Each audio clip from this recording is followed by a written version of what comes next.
kí lohun tó ń ṣẹlẹ̀ gan ní pàtó sí gbajúgbajà olórin yìí o Kehinde Adegbodu.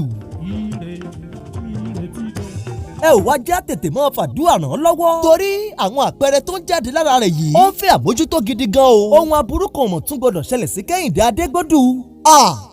bẹ́ẹ̀ làwọn wòlíì kan náà tún jáde tí wọ́n ní àsìkò tó káwọn àgbààgbà ìránṣẹ́ Ọlọ́run wọlé àdúrà fún Kehinde Adegbodu ní kíkankíkan o.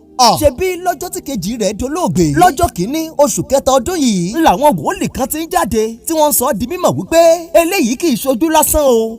àkúfà nídìílé Adegbodu Ọlọ́run bá wa yẹ̀ ẹ́ lásìkò yìí àbẹ́ orí nǹkan ṣebí fọ́nrán yìí ló ń ṣàfihàn Kehinde Adegbodu lóde àríyá kan níbi tó ti ń kọrin ṣùgbọ́n ìrísí rẹ̀ yìí ń bani lẹ́rù púpọ̀ o. ṣé ikú ìkejì rẹ̀ ni ò tí ì tán lára rẹ̀ ni àbí torí ìrísí arákùnrin yìí yàtọ̀ gbáà gbogbo ọwọ́ ọ̀tún rẹ̀ débi apá làwọn apá yìí máa ń ṣàjèjì lára rẹ̀ kódà tó fi dórí ètè rẹ̀ èyí tí ò rí bẹ́ẹ̀ tẹ́lẹ̀ Ọlọ́run dákun bá wa ṣàánú Kehinde Adegbodu ẹjẹ́ á tètè máa fàdúrà ràn án lọ́wọ́ lásìkò tá a wà yìí o.